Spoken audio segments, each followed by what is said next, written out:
Olá pessoal, tudo bem? Meu nome é Thaís, sou pedagoga, psicopedagoga e no vídeo de hoje eu vou dar 10 dicas de como seus filhos podem estudar em casa. Isso vale para qualquer época, gente, nessa que estamos vivendo na pandemia e também para tarefas escolares, estudar para prova, etc. Não esqueçam de curtir esse vídeo, de compartilhar para que mais pessoas possam assistir. Se inscreva aqui no canal, deixe seu comentário aqui embaixo também. Eu quero saber o que vocês estão achando desse vídeo. E deixe suas dúvidas também, eu vou estar respondendo, tá bom? Bom, a primeira dica que eu dou e que eu sempre falo aqui nos meus vídeos, já falei em alguns deles aqui no canal, é o quadro de rotina.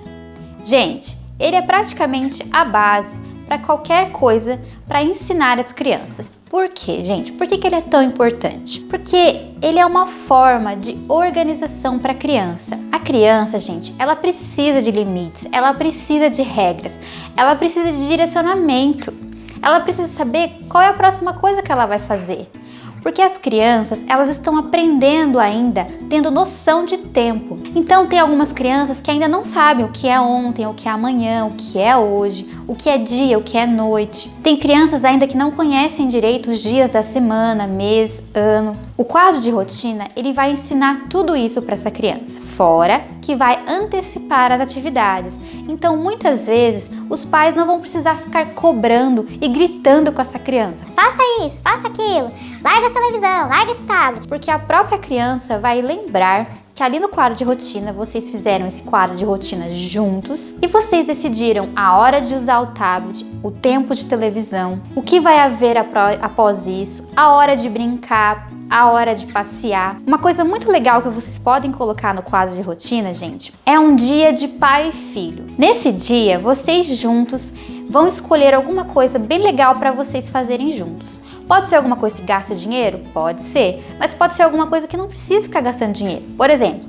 fazer um piquenique no parque, fazer uma caminhada, jogar bola no parque, brincar de mangueira se tiver um dia de calor em casa, brincar de massinha, fazer massinha caseira, assistir um filme, ler um livro juntos, desenharem juntos.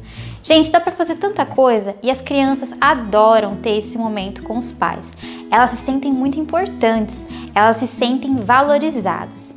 Então, separem esse momento. Esse quadro de rotina vocês vão fazer juntamente com a criança, como eu estava falando aqui. Então, vocês vão sentar juntos e vocês vão escrever num papel quais são as obrigações que essa criança tem que fazer, quais são os lazeres que ela gosta de fazer e quais são os horários das coisas que ela tem que fazer que não tem conversa. Por exemplo, tomar banho, escovar os dentes, horário de dormir, horário de comer, almoço, janta, café da manhã, essas coisas. E aí vocês vão distribuir essas atividades no calendário de rotinas. E aí na segunda-feira, qual horário que ela vai levantar?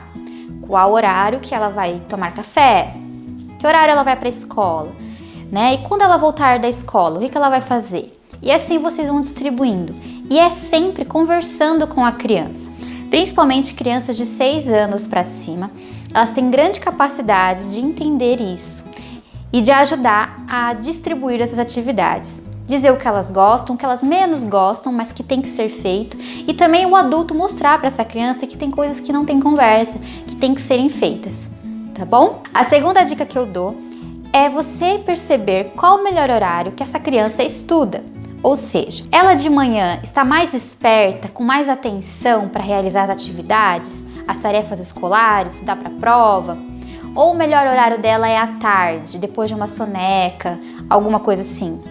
Ou é à noite, né? Geralmente eu não aconselho as crianças fazerem as tarefas escolares e estudar para a prova à noite, logo depois que chegou da escola, final do dia, tipo depois das 6 horas, gente, as crianças estão muito cansadas, o cérebro delas está menos atento para aprender alguma coisa. Então eu não aconselho que as crianças estudem à noite, tá bom? O ideal é perceber o melhor horário durante o dia ou o final de semana, tá?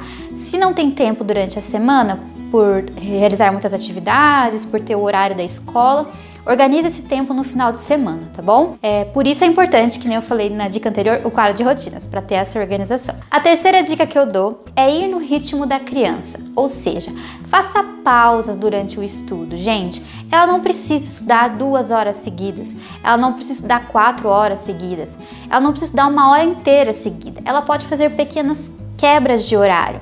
Por exemplo, vamos fazer essa atividade aqui. Terminou essa atividade, você pode ir lá beber água, você pode ir no banheiro, você pode comer um lanchinho, beliscar alguma coisa. A aprendizagem flui melhor quando a gente tem pequenas recompensas no processo, tá certo? A terceira dica que eu dou é não esperar o mesmo comportamento dessa criança que ela tem na escola, em casa.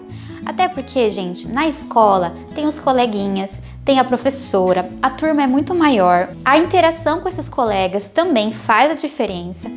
E não espere que esse comportamento seja em casa. Às vezes em casa ela seja mais preguiçosa, porque ela tá na casa dela, é um lugar mais confortável, né? É o lugar que ela brinca, é o lugar que ela dorme. Então, às vezes, essa criança pode ter um outro comportamento em casa do que ela não tem na escola.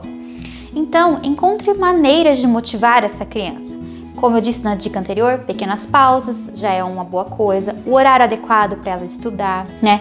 Trazer as tarefas escolares, estudar para a prova de uma forma mais dinâmica. Então, fazer com que essa criança pesquise fora do conteúdo dali dos livros da escola, pesquisar na internet sobre curiosidades sobre o assunto, sabe? Se for matemática, trazer um pouco mais de ludicidade com coisas concretas. Às vezes muitas crianças ainda precisam do concreto, do palitinho para contar, de objetos para fazer somas e subtração.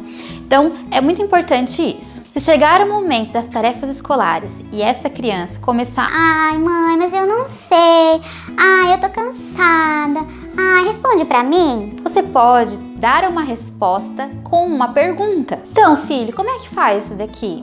Você já tentou dessa outra forma? O que você acha de a gente pesquisar isso na internet? Talvez alguém explique de uma maneira melhor. A mamãe não sabe, mas a gente pode pesquisar.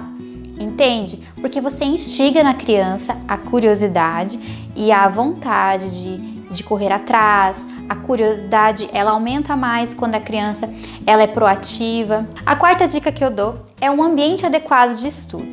Sim, o ideal seria um ambiente fixo para esse estudo, né? Uma mesinha separada para ela, mas se não tiver esse ambiente na casa, não tem problema. É importante só que esse ambiente seja silencioso, bem iluminado, com nenhuma outra distração, no sentido de televisão ligada, música ligada, essas coisas, e que ela possa estar organizada a mesa dela com todos os materiais que ela precisa para realizar aquela atividade pertinho dela, tá bom? A quinta dica que eu dou é: ajude essa criança a realizar a atividade, mas não tire a autonomia dela. Como assim, Thaís? Bom, quando ela estiver fazendo a atividade, se você perceber que ela está com alguma dificuldade, que ela não está conseguindo fazer, então você pode ajudar ela a fazer, que nem eu falei. Você pode fazer perguntas, você pode demonstrar para ela com outro exemplo, para depois ela voltar para o exercício dela e tentar fazer sozinha. E se realmente chegar numa parte que ela não consegue fazer de jeito nenhum, que ela não entendeu, deixe ela levar isso para a professora. Porque é importante também que a professora saiba qual é a dificuldade dessa criança, para ela estar podendo ajudar de alguma outra forma, tá bom? A sétima dica que eu dou é: converse com o seu filho sobre os estudos em casa, sobre tudo que a gente está vivendo em relação à pandemia, sobre as escolas, né, o colégio, as aulas estarem acontecendo online. Converse com ele o que ele pensa sobre isso, o que ele sente sobre tudo isso, a falta que ele tem dos coleguinhas, o que ele sente. Peça para ele também se colocar no lugar dos coleguinhas, da professora, do colégio, porque tá todo mundo passando por uma dificuldade, né? E é importante a gente ensinar essa criança também a ter empatia, né? A entender o lado do outro também. E quando a criança, você conversa com ela e pede para ela expor o que ela tá sentindo, essa criança elabora melhor o que ela tá sentindo, né? E facilita na hora da aprendizagem, tá bom? Porque aí o cérebro não tem esse bloqueio em relação a alguma coisa emocional tá me atrapalhando. Pode ser que ele, elaborando melhor sobre essa situação, ele tenha mais motivação para estudar, tá? Então é muito importante isso. A oitava dica que eu dou é: colha feedback dessa criança. Como assim? Peça para ela, depois de estudar, depois dela ter lido algum livro, estudado para prova, alguma coisa assim, peça para ela explicar para você com as palavras dela, sem decoreba, sem aquele negócio de script, sabe? Peça para ela explicar o que ela aprendeu hoje. Só isso. Quando a criança faz assim, quando ela explica para alguém o que ela aprendeu, ela elabora esse conteúdo e fixa melhor na memória dela esse conteúdo. A 9ª dica que eu dou é: encoraje o seu filho. Não só elogie as atividades que ele fez. Por exemplo, nossa, que desenho bem feito! Olha, você pintou dentro. Não é só isso.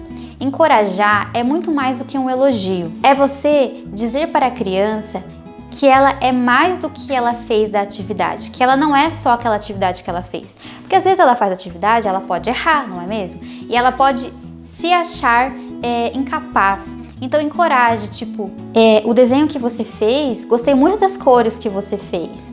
Da próxima vez eu acho que seria legal você pintar ele de outra cor ou pintar ele mais fraquinho. O que você acha? Então você não disse nada de errado ou de certo o desenho dela. Você só disse o que você gostou e o que ela poderia melhorar. A 10ª dica que eu dou é: se você estiver ajudando essa criança na atividade e você não souber alguma coisa, tá tudo bem. É só ir pesquisar, tá? É importante que as crianças saibam que a gente não sabe tudo, que a gente também não é perfeito, que a gente também tá em processo de aprendizagem, que a gente também tá aprendendo tudo, tá bom? Então fala pra criança: olha, isso o papai não sabe, vamos pesquisar? Vamos perguntar para alguém que sabe? Bom, pessoal, espero que vocês tenham gostado. Até a próxima. Tchau!